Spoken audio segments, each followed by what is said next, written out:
안녕하세요. 9월 1일입니다. 이렇게 우리에게 선물처럼 주어진 새로운 한 달인 9월을 이렇게 맞이하게 되었습니다. 이렇게 새롭게 우리에게 주어진 이 한 달 동안 저와 여러분이 요새이신 하나님 품 안에서 안전하게 거하고 평안과 안식을 얻는 그런 믿음의 한 달이 될 수 있기를 주님의 이름으로 축원드립니다. 특별히 9월은 열매 맺는 가을의 계절이지 않습니까? 저는 여러분들이 이 9월 달을 많은 영적 열매를 맺어야 하지만 그 중에 하나님 말씀의 열매를 맺는 그러한 9월이 될 수 있길 간절히 소망합니다. 우리가 이 오늘의 만나라는 귀한 채널을 통해 아침마다 하나님 말씀을 묵상하면서 하루를 시작하고 있는데 우리가 좀 마음을 굳게 한번 다짐했으면 좋겠습니다. 이전까지는 하나님이 깨워주시면 말씀을 읽고 말씀을 듣고 일어나지면 하루를 말씀으로 시작했는데 좀 알람도 좀 하고요. 나 좀 깨워주세요 이렇게 좀 부탁도 하고 이렇게 수단과 방법을 좀 다 동원해서 이 9월달을 특별히 하나님 말씀이 좀 내 안에서 열매 맺는 하나님 말씀대로 이루어지는 그러한 기적과 같은 삶을 저와 여러분들이 한번 좀 살아내보는 그런 축복의 한 달이 될 수 있기를 간절히 소망합니다. 9월을 시작하면서 어떤 말씀을 성도들과 나눌까 묵상하다가 하나님이 오늘 말씀에 감동을 주셔서 여러분들과 그 부르신 대로 하나님이 주신 그 은혜대로 좀 말씀의 은혜를 나누고자 합니다. 오늘 우리 함께 나눌 말씀은 민수기 10장에 있는 말씀인데요. 민수기 10장 29절부터 36절에 있는 말씀 제가 여러분 대표해서 읽겠습니다. 모세의 장인 미디안 사람 루엘의 아들 호밥에게 이르되 여호와께서 주마하신 곳으로 우리가 행진하나니 우리와 동행하자. 그리하면 선대하리라. 여호와께서 이스라엘에게 복을 내리리라 하셨느니라. 호밥이 그에게 이르되 나는 가지 아니하고 내 고향 내 친족에게로 가리라. 모세가 이르되 청하건대 우리를 떠나지 마소서. 당신은 우리가 광야에서 어떻게 진칠지를 아나니 우리의 눈이 되리이다. 우리와 동행하면 여호와께서 우리에게 복을 내리시는 대로 우리도 당신에게 행하리이다. 그들이 여호와의 산에서 떠나 3일 길을 갈 때에 여호와의 언약궤가 그 3일 길에 앞서가며 그들의 쉴 곳을 찾았고 그들이 진영을 떠날 때에 낮에는 여호와의 구름이 그 위에 덮였었더라. 궤가 떠날 때는 모세가 말하되 여호와여 일어나사 주의 대적들을 흩으시고 주를 미워하는 자가 주 앞에서 도망하게 하소서 하였고 36절입니다. 궤가 쉴 때에는 말하되 여호와여 이스라엘 종족들에게로 돌아오소서 하였더라. 아멘. 저는 오늘 이 민수기 10장에 있는 말씀을 통해 하나님은 우리의 인도자 되십니다. 하나님이 우리의 인도자가 되십니다. 라는 제목으로 말씀의 은혜를 나누겠습니다. 우리가 처음 보는 길을 갑니다. 생소한 길을 갈 때 우리에게 반드시 필요한 것이 있는데 지도라는 것이죠. 우리가 처음 가는 길을 차로 운전해서 가다 보면 반드시 필요한 것이 이 내비게이션입니다. 그런데 지도도 없고 내비게이션이 없는 것처럼 우리를 당혹스럽게 만드는 것이 없죠. 아마 지도 없이 모르는 길을 찾아가거나 내비게이션 없이 생소한 길을 간다는 것처럼 참 우리를 불안하게 하는 일은 없을 것입니다. 반대로 우리가 처음 가는 길을 가고 생소한 길을 가는데 그 길을 잘 아는 사람과 동행하는 것, 그 길을 잘 아는 사람이 우리의 삶의 길잡이가 되어주고 안내자가 되어준다는 것처럼 우리에게 든든한 일이 무엇이 있겠습니까? 이스라엘 백성들이 처음 출애굽해서 신의 광야에 놓여진 순간 그들은 약속의 땅 가나안이라는 목적지는 가지고 있었지만 한 번도 가보지 않은 생소한 길, 이 광야 길을 가야 된다라는 그러한 두려움이 있었고 막막함이 있었습니다. 그런데 참 다행인 것은 오늘 본문에 보니까 모세의 처갓집 사람, 식구들, 가족들 중에 이 광야의 길을 정말 잘 알고 있었던 사람이 있었다라고 말하고 있습니다. 가족인 것이죠.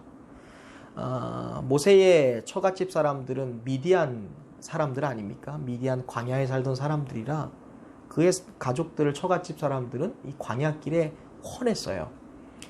그래서 오늘 본문에 보면 모세가 자신의 가족이었던 처갓집 식구였던 호밥이라는 사람에게 우리가 가나안 땅까지 가야 되는데 그 길을 가는 동안 우리의 눈이 되어주시고 우리의 좀 길잡이 안내자가 되어주세요 라고 부탁을 하게 됩니다. 29절 말씀입니다. 모세의 장인 미디안 사람 루엘의 아들 호밥에게 이르되 여호와께서 주마하신 곳으로 우리가 행진하나니 우리와 동행하자. 그리하면 선대하리라. 여기에 보면 시내 광야에 있던 이스라엘 백성들이 시내 광야에서 하나님의 언약을 받죠. 10계명이라는 것을 받습니다.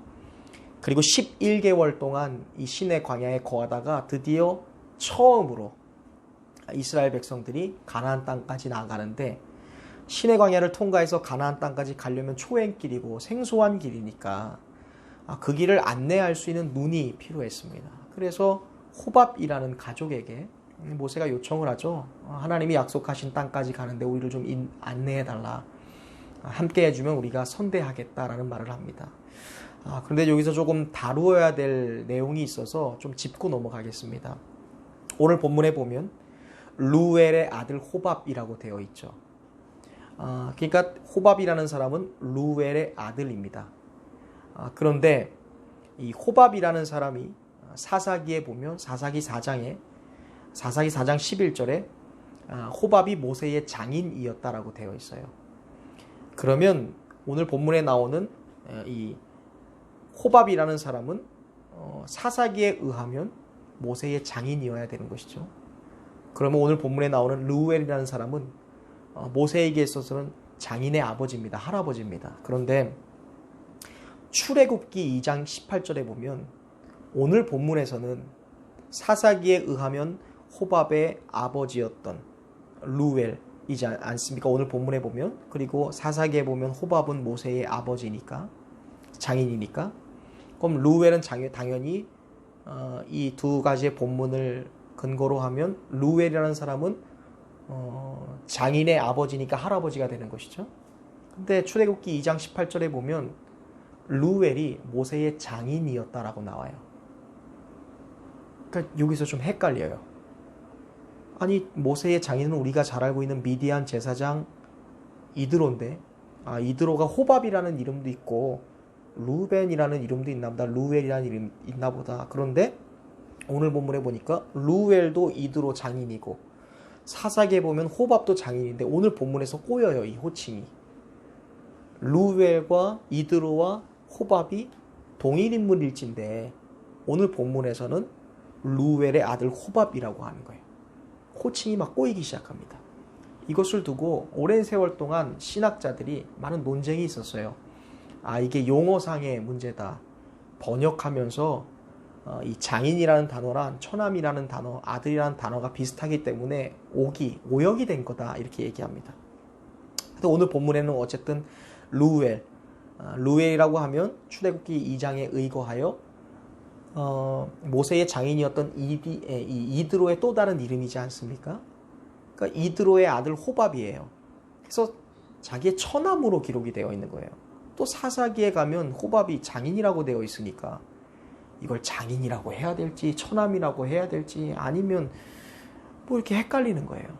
그래서 저는 이런 난해한 구절을 보면서 안 그래도 이것 때문에 많은 사람들이 논쟁하고 있는데 이 논쟁의 중심에 쓸 필요는 없을 것 같습니다. 쓰기도 싫고요. 그래서 저는 그냥 중요한 것은 호밥이라는 사람이 할아버지든 장인어른이든 처남이든 중요하지 않아요. 중요한 것은 호밥이라는 것은 정말 사람이라는 것, 모세가 의지하고자 했던 사람이라는 분명한 것이 있고, 두 번째는 호밥이라는 사람이 할아버지가 됐든 장인이 됐든 처남이 됐든 어차피 처갓집 사람이라는 것이죠.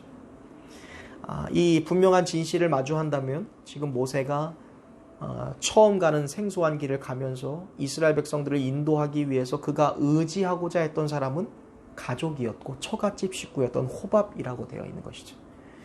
호밥에게 얘기를 합니다. 우리를 도와주십시오. 사람에게 의지하는 것이죠. 우리를 인도해 주세요. 당신은 광야길에 눈이 훤하지 않습니까? 우리의 눈이 되어 주세요. 그럼 선대할게요. 이렇게 도움을 청하니까 호밥이 어떻게 반응합니까?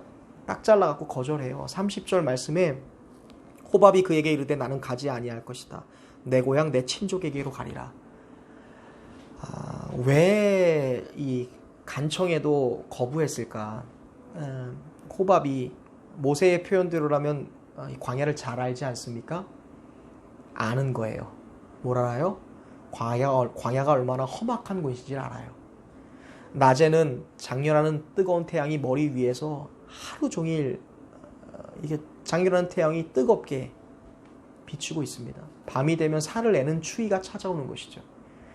먹을 것이 없어요. 마실 물이 없습니다. 그곳에서 200만 명이 넘는 사람들의 눈이 된다는 것, 이것이 호밥에게는 달갑지 않은 이야기인 것이죠. 그래서 단칼에 내가 당신에게 선대하겠다라고 얘기해도 호밥은 거절하는 거예요. 이에 31절 2절에 모세가 아주 간청을 또 합니다. 고향으로 돌아가겠다, 나는 가지 못하겠다라고 얘기하는데 애타게 그냥 모세가 붙잡아요. 31, 2절 읽어볼게요. 모세가 이르되 청하건대 우리를 떠나지 마세요. 당신은 우리가 광야에서 어떻게 진을 칠지를 아는 사람입니다. 우리의 눈이 될 것입니다. 우리와 동행해 주세요. 32절 여호와께서 우리에게 복을 내리실 때 우리도 똑같이 당신에게 플로잉 복을 전달하겠습니다 라고 말해요.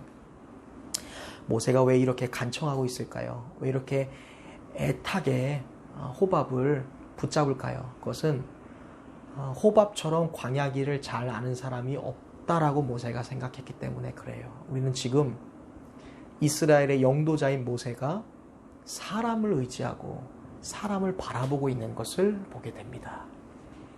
오늘 본문이 주목하고 있는 것은 이스라엘을 지도하고 있고 인도하고 있는 하나님의 사람인 모세가 지금 호밥을 붙들려고 하고 있는 인간적인 모습을 갖고 있다는 것을 보게 돼요.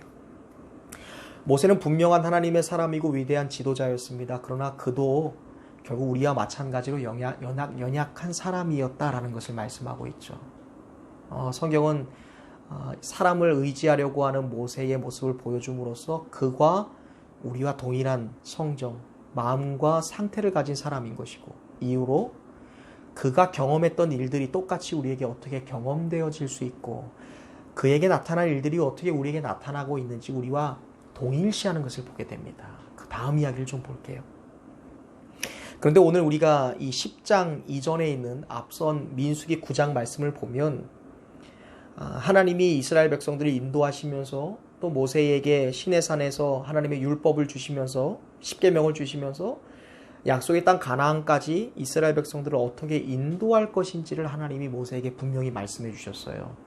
그것을 우리가 9장을 읽어보면 알 수 있습니다. 그것이 무엇입니까? 어떻게 인도하신다고 얘기하셨죠?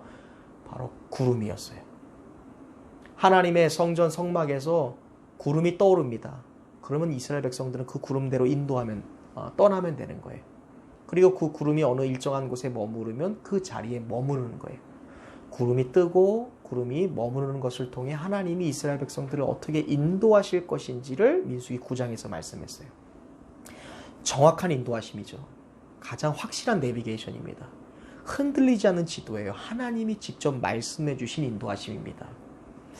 이러한 인도하심에 대한 증거를 모세가 얻었습니다. 받았습니다. 그럼에도 불구하고 모세는 이러한 하나님의 확실한 말씀을 듣고도 인간적인 마음을 가지고 있었어요. 그래서 호밥이 함께 해주기를 원하고 있었다. 그것이 오늘 동일한 우리의 연약한 모습이다라고 말씀하고 있죠. 인간은 눈에 보이는 확실한 무엇인가가 있을 때 마음이 든든해요. 그러나 눈에 보이지 않는 하나님, 눈에 보이지 않는 하나님을 의지하고 그 하나님을 따라서 행할 때 때로 마음에 의심이 들 때가 있고 불안함이 들 때가 있고 마음속에 두려움이 들 때가 있다는 것을 오늘 본문을 통해 보여주고 있습니다. 지금 모세는요, 생소한 인생의 갈림길 앞에 두 가지의 갈림길에 서 있어요. 한 번도 가보지 않은 광야의 길이죠. 사람을 의지할 것인지, 나의 경험을 의지할 것인지, 나의 생각을 의지할 것인지, 아니면 하나님을 의지할 것인지 두 가지의 갈림길에 있습니다. 오늘 우리도 마찬가지죠. 다윗에게 광야길이 생소한 길이었다면 오늘 우리에게 새롭게 시작된 이 9월도 생소한 길이에요. 한 번도 가보지 않았죠. 우리는 이 생소한 길에서 두 가지의 갈림길에 있어요. 우리를 의지할 것인지, 사람을 바라볼 것인지, 우리의 경험을 의지할 것인지, 우리의 지식과 우리의 기술을 의지할 것인지, 아니면 하나님을 의지할 것인지, 하나님의 인도하심을 상징하는 말씀, 그리고 하나님의 구름을 의지할 것인지, 우리는 두 가지를 선택할 수 있어요. 중요한 것은 오늘 본문은 사람이 결코 신뢰의 대상이 될 수 없다라고 말씀하고 있어요. 31절 2절에 계속 말씀하지 않습니까? 모세가 우리의 눈이 되어주세요. 당신만이 우리가 광야에서 어떻게 진을 치고 어떻게 행할 것인지를 잘 아는 마스터지 않습니까? 나의 지식이, 나의 경험이, 나의 정보가, 누가 이야기해주는 나를 앞서가는 어떤 사람이, 내가 의지하고 있는 그 사람이 나의 길을 인도할 것이라고 생각하는 것이죠. 그런데 놀랍게도요, 33절부터 보면요, 그렇게 모세가 의지하고자 했던 사람이 절대로 호밥이 모세와 백성들을 인도하지 않았다라고 말씀하고 있어요. 우리가 때로 하나님이 우리의 삶에 사람들을 통해서 역사하십니다. 분명히 하나님은 사람을 통해 우리의 삶을 인도하실 때가 있어요. 그런데 우리가 사람을 의지하는 것도요, 반드시 하나님을 의지하는 일이 선행되어야 돼요. 하나님을 의지하는 일이 1번이고, 하나님을 의지하는 그 믿음으로 사람을 바라보고, 또한 사람에게 도움을 청해야 되고, 사람을 의지하는 일이 중요하다는 것이죠. 하나님을 의지하는 것이 분명히 1번이어야 된다는 것이죠. 하나님을 의지하는 일이 뒤로 가버리고 사람을 의지하고 사람을 믿고 사람을 신뢰하면 반드시 실패하는 것이에요. 오늘 이것이 모세가 그렇게 의지하고자 했던 호밥 31, 2절 우리의 인도자가 되어 주십시오라고 말하는데, 33절에 과연 이스라엘 백성들과 모세를 인도한 것이 호밥인지 아니었는지를 바로 이어서 우리에게 말씀해 주고 있어요. 과연 광야의 첫 시작을 시작하는 이스라엘 백성들, 오늘 동일하게 광야의 인생, 9월이라는 우리의 새로운 그런 생소한 삶을 살아가는 우리를 인도하는 것이 무엇인지를 성경은 우리에게 분명히 말씀합니다. 33절 읽어볼게요. 이런 말씀이 있습니다. 그들이 여호와의 산에서 떠나 3일 길을 갈 때, 첫 시작을 가는 겁니다. 그때 여호와의 언약궤가 그 3일 길에 앞서가며 그들의 쉴 곳을 찾았다. 아멘. 이스라엘의 초행길, 생소한 광야길을 인도한 것이 무엇이에요? 33절에 하나님의 언약궤. 할렐루야. 언약궤는 하나님을 상징하는 것이죠. 하나님의 존재를 상징하는 것입니다. 호밥이 그들의 생소한 길, 초행길을 인도한 것이 아니라 하나님의 언약궤가 그들을 앞서가며 인도하셨다라고 말해요. 그리고 호밥이 그들의 쉴 길을 찾는 것이 아니라, 그들이 거할 처소를 예비한 것이 아니라 하나님의 언약궤가 멈추는 그곳이 이스라엘의 쉴 곳이 되었다라고 말씀하고 있습니다. 하나님은 이스라엘 백성의 가장 앞선 곳에 언약궤를 배치하시면서 하나님이 그 언약궤가 이스라엘 진 가장 앞에 있는 모습을 통해 내가 너희의 인도자가 되어주시는 거고, 내가 너희의 앞길을 예비하는 길잡이가 되어주시는 것이다 라고 말씀하고 있는 것입니다. 나 자신을 의지하고 사람을 의지하는 이스라엘 백성에게 호밥이 아니라 하나님만이 인도자가 되어주시고 길잡이가 되어주신다라고 분명히 말씀하고 있습니다. 이스라엘 백성들이 3일만이 아니라요, 가나안 땅까지 갈 때까지 40년 동안 하나님, 호밥이 아니라, 모세가 아니라 항상 그들의 진영 앞에는 하나님의 언약궤가 있었어요. 하나님의 언약궤가 건너가야 이스라엘 백성이 안전하게 건너가고, 하나님의 언약궤가 모이는 그곳에 이스라엘 백성이 진을 치며 안전하게 거할 수 있었다라고 말씀하고 있습니다. 또한 호밥이라는 사람이 아니라, 호밥이라는 우리가 기대하는 어떠한 기대가 아니라 하나님의 말씀대로 34절에 보면 구름을 따라 이동했다라고 말씀해요. 그들이 행진할 때에 낮에는 여호와의 구름이 그 위에 덮었어요. 그들을 뜨거운 태양 가운데서, 그 장렬하는 태양 가운데 그들을 보호했어요. 그들의 쉴 곳을 마련해 준 것이 호밥이 아니라 하나님이 약속하신 말씀 구름이었다라고 말씀하고 있습니다. 그렇게 이스라엘 백성들은 하나님 존재를 상징하는, 하나님을 상징하는 언약궤의 인도하심과 하나님의 말씀과 하나님의 약속을 상징하는 구름 기둥의 보호하심 가운데 광야의 인생을 성공적으로 걸어갈 수 있었다라고 말씀하고 있죠. 사랑하는 성도 여러분, 우리는 그 옛날 이스라엘의 200만 명이라는 이스라엘 백성과 모세가 직면했던 새로운 생소한 길, 한 번도 가보지 않은, 정말 아무도 한 번도 발을 디디지 않는 그런 광야의 길, 그러한 9월의 시작점 앞에 서 있습니다. 과연 우리를 인도하는 것이 무엇입니까? 호밥인가요? 지혜인가요? 지식인가요? 경험인가요? 우리의 기술입니까? 우리보다 능력 있는 어떤 사람인가요? 아니라 말씀하고 계십니다. 하나님 자신이 우리의 삶의 인도자가 되어주신다. 하나님의 언약궤가 가는 곳이 그들의 쉴 곳이었고 그들이 가야 될 목적지였고 하나님이 우리를 인도하실 때에 하나님이 약속하신 그 약속이 무엇입니까? 말씀이죠. 그 말씀인 구름이 이스라엘 백성 위에서 그들을 보호하는 어떠한 위협과 어떠한 그런 그들의 삶의 공격 가운데서도 그들을 안전하게 거하게 하신 하나님의 방패가 되시고 보호가 되셨다라고 분명히 말씀하고 있습니다. 2020년 9월의 시작점입니다. 무엇이든지 하나님 외에 다른 것을 의지하는 사람은 반드시 실패합니다. 그러나 여러분, 인생의 진정한 인도자 되시고 우리의 삶의 길잡이가 되어주시고 우리의 삶의 눈이 되어주시는 하나님을 의지하는 성도들은 광야에 있다 할지라도 광야에 산다 할지라도 반드시 이 광야에서 쉼과 안식과 길을 얻게 될 것이다라고 오늘 분명히 본문을 말씀하고 있습니다. 저는 저와 여러분이 이 9월이라는 생소한 광야의 길을 갈 때 하나님의 인도하심을 따라가는 하나님을 나의 인생의 눈으로 하나님을 나의 인생의 길잡이로 의지하고 따라가는 성도들 되시기를 바랍니다. 그때 우리에게 이스라엘 백성들이 누렸던 복과 은혜, 평강과 쉼과 안식이 우리에게 주어질 줄로 믿습니다. 사랑하는 성도 여러분, 이 광야 같은 인생 살아갈 때 9월달 한 달을 시작할 때 반드시 사람이 아니라 지식이 아니라 경험이 아니라 하나님을 의지하여 승리하는 성도들 되시길 바랍니다. 재물도 의지하지 마십시오. 오직 전적으로 우리의 인도자 되시는 하나님만을 의지하여 살아가는 믿음의 성도들 되시길 주님의 이름으로 축원드립니다. 오늘 여러분을 응원합니다. 9월 한 달도 승리합시다. 여호와 샬롬.